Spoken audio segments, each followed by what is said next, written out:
Alright, we're Weldrocks. This is our first show on the internet. You know, Chris, haven't seen Chris in a while. What's up, Rick? He's lost his lines of communication again. Hopefully he'll have them restored by Thursday. Sorry if this show is a little Wayne's World-ish, but what can I say? That's just like our lifestyle, you know? I'm going to start out today. Total surprise to Chris. No idea what I'm going to ask him. I told him, I go, we're just going to sit down and start filming. So the first question is, do you know who Truman Capote is? I don't know his claim to fame. Okay. No. So, as I suspected, Chris doesn't really know much about Truman Capote, and neither did I until I Googled it. And I'm like, okay, what's Truman Capote's claim to fame? Well, just in case you didn't know, he wrote Breakfast at Tiffany's in like 1960 something or other. And unless you were like 70 years old, you probably weren't a big fan of Truman Capote's. So, leading to that, I want to talk about, what's that guy's name again? Oh, yeah. Philip Seymour Hoffman.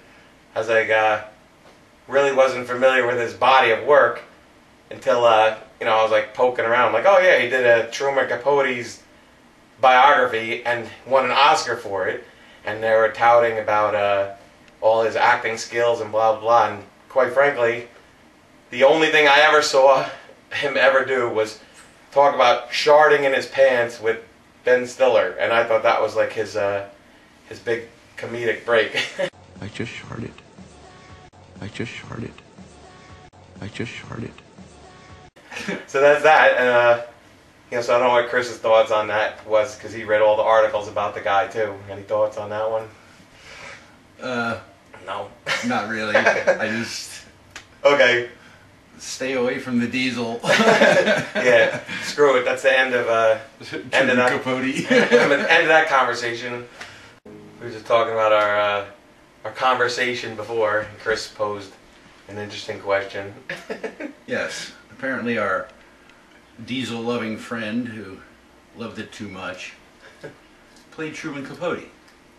Truman Capote wrote Breakfast at Tiffany's.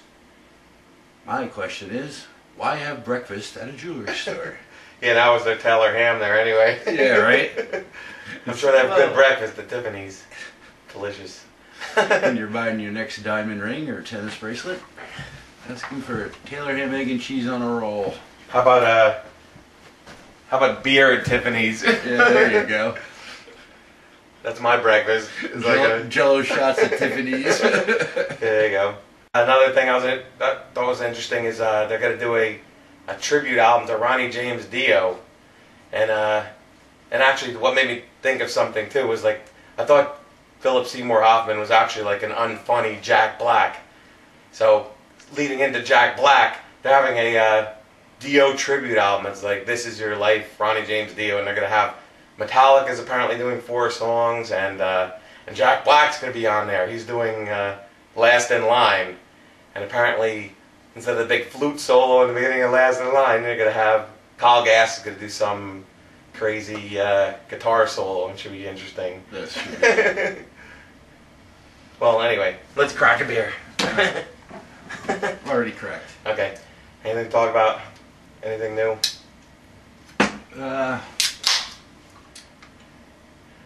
Besides ripping on the dead? Too soon? Yeah. Anyway, I'll give you a little bit of our background. We used to have a band together. We were Weld, and so this is Chris. I'm Rick, and I'm a renowned bass builder here. If you look at my last project here, it's a Warlock bass with a Hondo neck.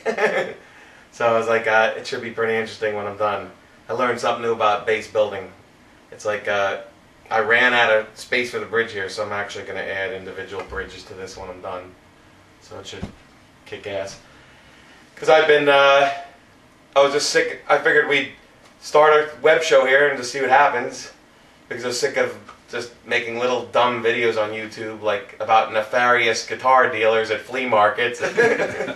I'm a big fan of haters, so if anyone feels that they have to leave me nasty messages on the comments, it's fine. It's cool.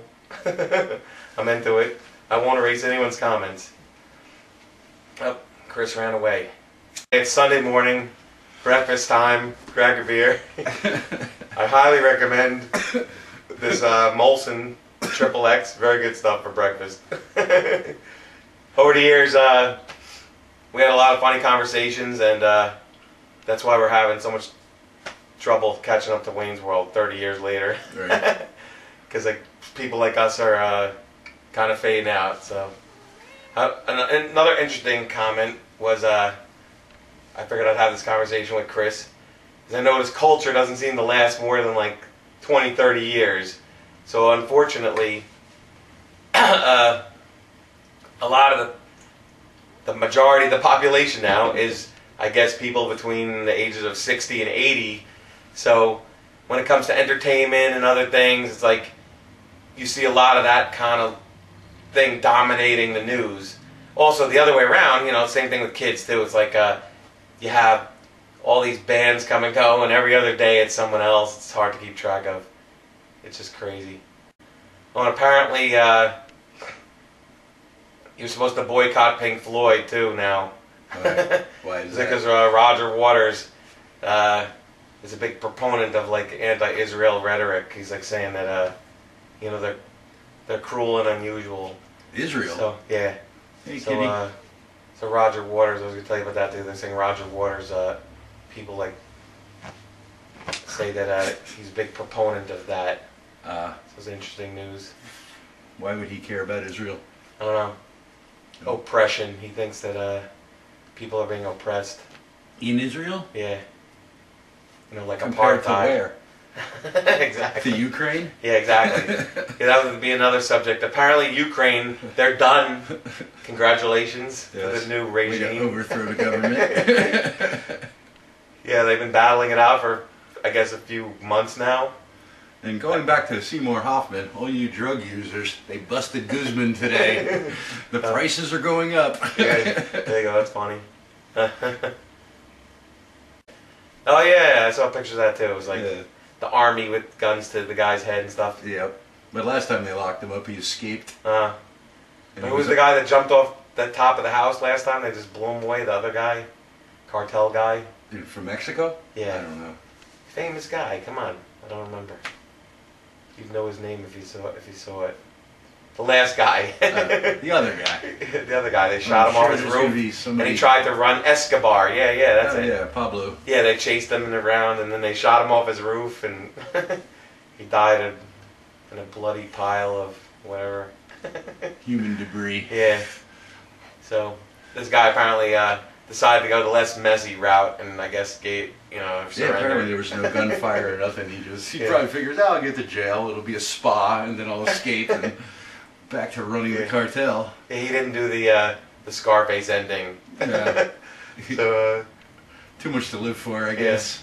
Yeah, he has a chance of escaping. So they're trying to nail him with like indirect murder, like ridiculously, like every drug overdose in this country, everything. Well, there were a bunch of heads hanging from bridges apparently in Mexico. Yeah. Every other week or day, whatever.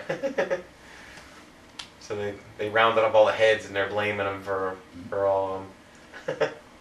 Derek Jeter's retiring this year. Yeah. After this year. That's true. So he'll have another tour de force like Mariano Rivera had last year. Yeah, on the radio they're talking about how they're comparing him to like, they said, well, he's like this era is Joe DiMaggio or Mickey Mantle. So the guy on the radio was disagreeing. He goes, well, maybe Mickey Mantle, but not Joe DiMaggio. So I don't know why Mickey Mantle, not Joe DiMaggio. I don't know. I have a son who just turned 21, and he doesn't remember the Yankees before Derek Jeter. Like, as far as he's concerned, Derek Jeter is always been a Yankee since he's been on this planet. And like, I remember his rookie year, and it's kind of weird knowing people that can't imagine the Yankees without him. You know? Yeah. I remember the Yankees when I was like with like Mickey Rivers and yeah. I remember Reggie hitting the home runs in the all World that. Series. I was like, oh my God! It's like I actually can probably honestly say I don't think there's as much excitement now as there was when I was going to those games. Yeah. Like a lot of those games are insane. So I mean, it's like he just said, like Reggie Jackson and Mickey Rivers and what's catcher's name guy? Thurman Munson. yeah. Thurman Munson. You know, it was just unbelievable. Yeah, but I don't know. When you're younger, though, that seems more like. Yeah, but people were nuts too at Yankee Stadium. They were like, every game I went to, it was just like total excitement. And like, I've been to a bunch of games with Derek Jeter. I went to one game. We went to one game. We showed up in the middle of the game. Yeah. But it was like Derek Jeter A-Rod's home run. Or A-Rod, yeah, just hit 3 freaking home runs, and then we get there, and then the game was like over practically. So that was a bummer. It was like one of the best games. Now of the that we're season. on sports, Michael Strahan's inducted into the Hall of Fame. Yeah, there you go. That's cool. And, He was yeah, good. Giant games are pretty sick.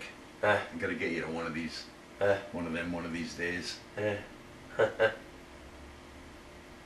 he was good on the sports commentating about the Seahawks game. Oh yeah, yeah. Great performance there. Yes. What was that dude's name? The guy with the dreadlocks that scared the crap out of the interviewee. Oh, I don't remember his name. On the Seahawks? Yeah, the guy. Yeah, the guy with the. Campbell? You guys know it out there. I know. Come on. Campbell. Yeah, he was ripping on the interviewer. Yeah. It was like right after Seahawks won the playoffs. Because he's the greatest. He's like, "F you, bitch." That was cool. Yeah. That was the best footage I've ever seen of a football game. He's like, "We just won, bitch. What's the problem?"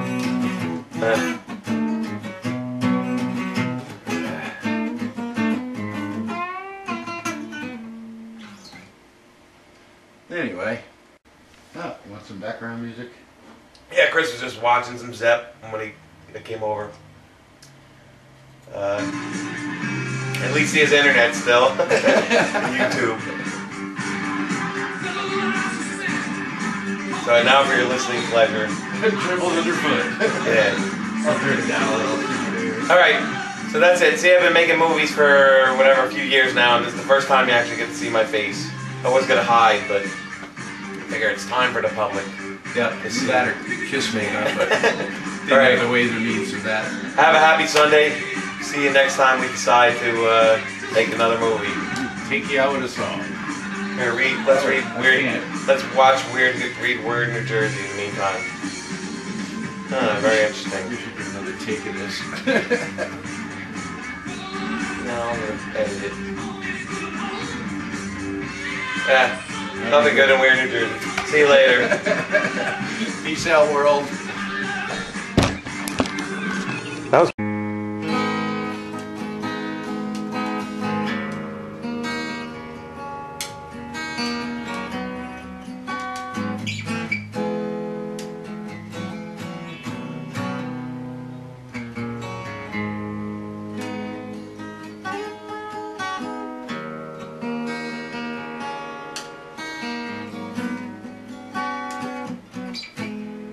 Oops. All right.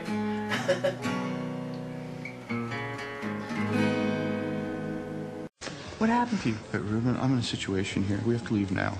Well, no, can we stay a couple more minutes? But dude, no. This is serious. I just sharted. I don't know what that means. I tried to fart and a little shit came out. I just sharted. Right, now let's go. You're the most disgusting person I've ever met in my life. You have to walk around and pour wine. Okay. Polly, focus for 1 second, okay? Performance as Ben Stiller's friend was totally unbelievable. I'm like, okay, guy shows up, keeps cock blocking Ben Stiller, and then he's from Getting Jennifer Aniston, and then he just shows up at a party and shits in his pants. What the hell movie was that? It's like Along Came Polly. I don't think I've ever seen it. Something like that. Okay. Lucky me. Enough about ripping on the dead. Yeah. So, what else? That's about it.